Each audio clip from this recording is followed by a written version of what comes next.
اعوذ باللہ من الشیطان الرجیم بسم اللہ الرحمن الرحیم۔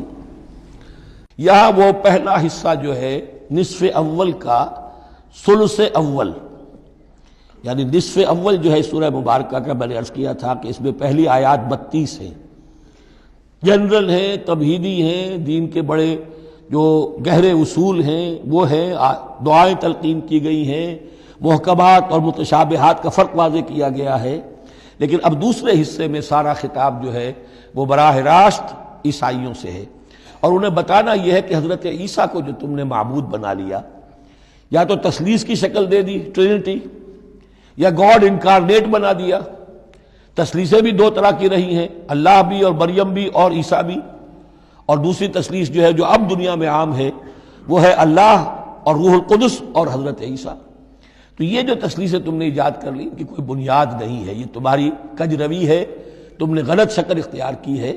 عیسیٰ علیہ السلام بہت برگزیدہ پیغمبر تھے، ہاں ان کی ولادت معجزانہ طریقے پر ہوئی ہے، لیکن اگر ان کی ولادت معجزانہ طریقے پر ہوئی ہے تو ان سے متصلاً قبل یحییٰ کی جو ولادت ہوئی ہے وہ بھی معجزانہ ہوئی ہے، وہ بھی کوئی کم معجزہ نہیں تھا۔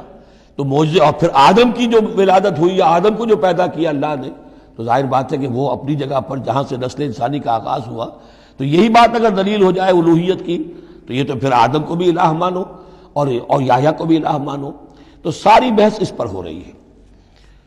ان اللہ اصطفی آدم و نوحا وآل ابراہیم وآل عمران علی العالمین، یقیناً اللہ نے چن لیا آدم کو اور نوح کو اور آل ابراہیم کو اور آل عمران کو تمام جہان والوں پر، تمام جہانوں پر نہیں، تمام جہان والوں پر۔ حضرت آدم علیہ السلام کا بھی استفاء ہوا ہے۔ اس میں کچھ ان لوگوں کے لیے دلیل بنتی ہے جو سمجھتے ہیں کہ جو تخلیق آدم ہے اس میں پہلے کوئی سپیشیز وجود میں آئی تھی، اور اس سپیشیز، اس نوع کے ایک فرد کو اللہ نے چن کر اس میں پھر اپنی روح پھونکی ہے تو وہ آدم بن گئے، تو وہ بھی سلیکٹڈ تھے۔ استفاء کے معنی ہوتا ہے کسی میں سے چن لینا، بہرحال ایک عام معنی بھی ہو جاتے ہیں، پسند کر لینے کے معنی بھی ہو سکتے ہیں۔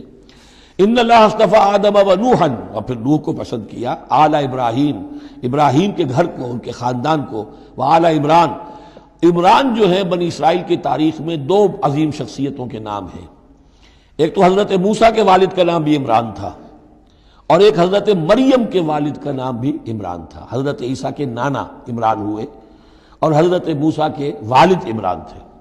یہاں پہ غالباً حضرت موسیٰ کے والد مراد ہیں، لیکن چونکہ آگے سارا معاملہ حضرت مریم کا آ رہا ہے تو شاید عین ممکن ہے کہ یہاں پر اشارہ ان کے نانا کی طرف ہو۔ ذریۃ بعضھا من بعض، اور یہ سب جو ہے ایک دوسرے کی نسل سے ہیں، ایک دوسرے کی اولاد سے ہیں۔ نوح حضرت آدم کی اولاد سے ہیں، ابراہیم حضرت نوح کی اولاد سے ہیں، پھر ان کے پورا خاندان بنی اسماعیل، بنی اسرائیل، یہ ان کی اولاد میں سے ہیں۔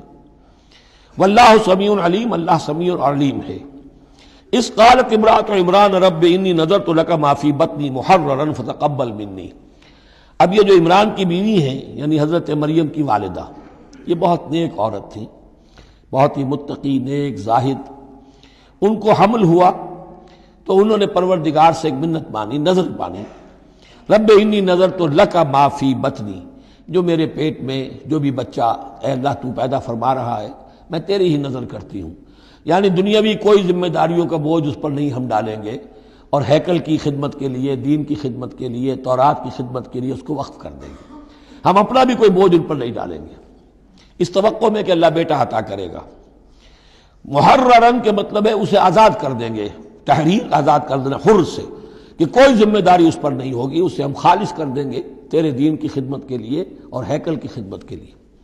فتقبل منی، تو اے اللہ میری اس نظر کو تو قبول فرما لے، شرف قبول عطا فرما۔ انک انت السمیع العلیم، یقیناً تو سب کچھ سننے والا اور سب کچھ جاننے والا ہے۔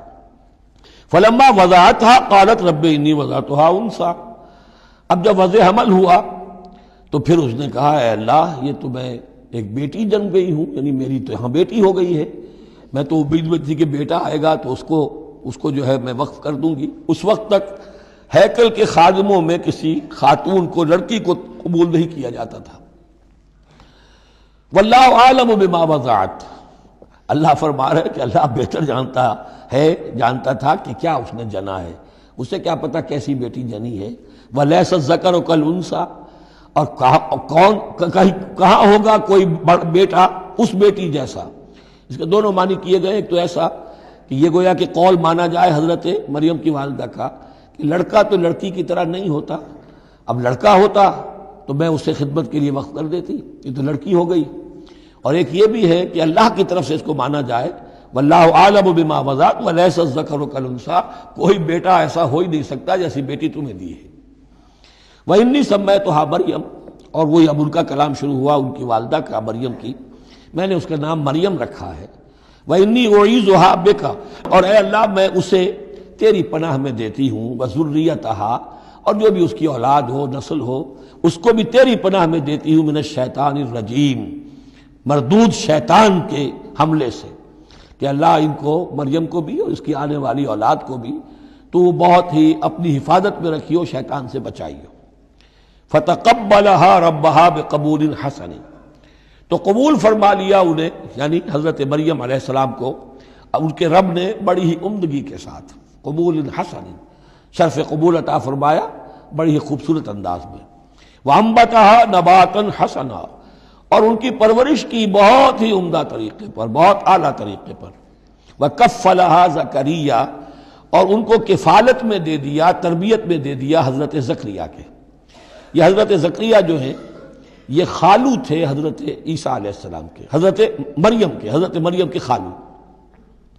تو ہم ان کی تحویل میں، اور وہ اس وقت کے چیف کاہن تھے، chief priest of the temple, ہیکل سلیمانی کے وہی نبی بھی تھے، اور وہی وہاں کے سب سے بڑے جو ہیں، جو آج کل ہم سمجھتے ہیں مجاور وغیرہ، تو وہ مقام ان کا کاہنوں کا ہوتا تھا. وکفلها زکریا کلما دخل علیہا زکریا المحراب، جب کبھی بھی زکریا ان کے پاس جاتے تھے محراب میں، وجد عندہا رزقا، وہ دیکھتے تھے محراب حجروں کی شکل کے اندر جو جیسے بنے ہوتے ہیں مسجدوں کے ساتھ، تو ایسے ایک حجرہ ان کو دے دیا گیا کہ یہ اللہ کے لیے نظر کی گئی ہے اور ان کو قبول کر لیا گیا ہے، تو اب ان کے لیے یہاں پر یہ حجرہ ہے، اس میں وہ رہتی ہیں. لیکن جب بھی وہ حجرے میں جاتے تھے تو دیکھتے تھے ان کے پاس کھانا، میوے رکھے ہیں بغیر موسم کے. اور بعض لوگوں کی رائے یہ بھی ہے کہ یہاں سے مراد مادی کھانا نہیں ہے بلکہ علم و حکمت، کہ جب حضرت زکریا ان سے بات کرتے تھے تو یہ کہ انہیں حیران رہ جاتے تھے کہ اس لڑکی کو یہ اس قدر حکمت کہاں سے مل گئی، اتنی معرفت کہاں اس کو حاصل ہوئی. قال یا مریم انا لک ھذا، وہ پوچھتے اے مریم یہ تمہیں کہاں سے چیزیں ملتی ہیں، یہ کھانے کہاں سے آ جاتے ہیں، یہ بے موسمی پھل کہاں سے آ جاتے ہیں، یا یہ علم و حکمت کی باتیں تمہیں کیسے معلوم ہوتی ہیں. قالت هو من عند اللہ، تو وہ کہتی تھی یہ سب اللہ کی طرف سے ہے، اس کا فضل ہے، اس کا کرم ہے. ان اللہ یرزق من یشاء بغیر حساب، یقیناً اللہ تعالیٰ جس کو چاہتا بغیر حساب عطا کرتا ہے. صدق اللہ العظیم.